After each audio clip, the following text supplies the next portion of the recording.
বিসমিল্লাহির রহমানির রহিম। আসসালামু আলাইকুম। আশা করি আপনারা সবাই ভালো আছেন।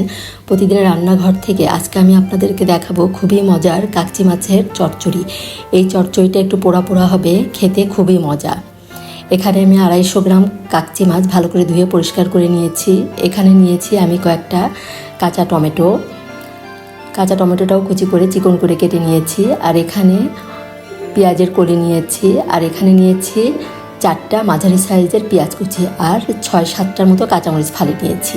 এখন দিয়ে দিলাম 1/2 চামচ পরিমাণ রসুন বাটা, 1/2 চামচ পরিমাণ পেঁয়াজ বাটা, 1/2 চামচের একটু কম দিলাম আমি জিরা বাটা। আর এখানে দিলাম 1 চামচের একটু কম হবে লবণ দিলাম। আর 1/2 চামচ পরিমাণ লাল মরিচের গুঁড়া, 1/2 চামচ পরিমাণ দিব হলুদের গুঁড়া দিয়ে এখানে 1 টেবিল চামচ পরিমাণ আমি সরিষার তেল দিয়ে দিলাম। সরিষার তেলটা দিয়ে মশলা আর এই যে পেঁয়াজ কাঁচামরিচ এগুলো ভালো করে আগে আমি মাখিয়ে নিব। বেশ ভালো করে মাখিয়ে নিতে হবে। ভালো করে মাখিয়ে এর সাথে আমি টমেটোটাও মাখিয়ে নিব। আপনারা ইচ্ছা করলে কাঁচা টমেটোটা এখানে না দিয়েও পাকা টমেটো বা আলু দিয়েও চচ্চড়িটা করতে পারেন।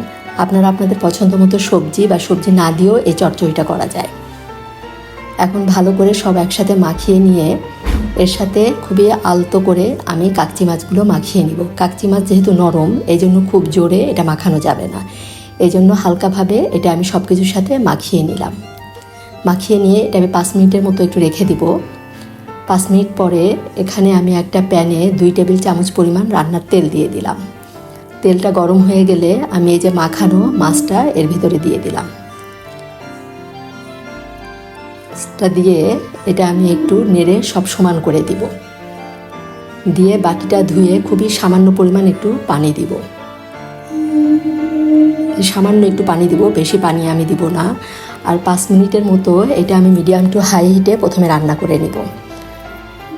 সব দিক সমান করে দিলাম আমি। এটা একটু পোড়া পোড়া হবে চচ্চড়িটা এবং খেতে খুবই মজা লাগবে। এখন ঢাকনা দিয়ে ঢেকে মিডিয়াম টু হাই হিটে আমি 5 মিনিট এটা রান্না করে নিলাম। রান্না করে নিয়ে এখন এটা আমি খুবই আলতোভাবে উল্টিয়ে দিব। এভাবে উল্টিয়ে দিয়ে আবার সব সমান করে আমি ঢাকনা দিয়ে ঢেকে মিডিয়াম টু লো হিটে এটা 10 মিনিটের জন্য রান্না করে নিব। এবং সব দিক সমান করে দিচ্ছি, যেহেতু নিচটা একটু পোড়া পোড়া হবে এই জন্য সম্পূর্ণটা এভাবে সমান করে দিতে হবে। 10 মিনিট পরে এখন আমি এখানে ধনিয়া পাতা দিয়ে দিলাম। ধনিয়া পাতা দিলে এটা টেস্টটা আরও বেশি ভালো লাগবে। ধনিয়া পাতাটা দিয়ে এখন আমি উল্টে আপনাদের দেখাবো। এই যে নিচে এরকম লাল লাল একটু পোড়া পোড়া হবে। এটা খেতে কিন্তু খুবই মজা। একবার যদি এটা কেউ খায় সে অবশ্যই প্রশংসা করবে, এত মজা হয়েছিল এই চচ্চড়িটা খেতে। আপনারা অবশ্যই একবার এভাবে যদি না খেয়ে থাকেন অবশ্যই এভাবে রান্না করে খাবেন, দেখবেন খুবই ভালো লাগবে।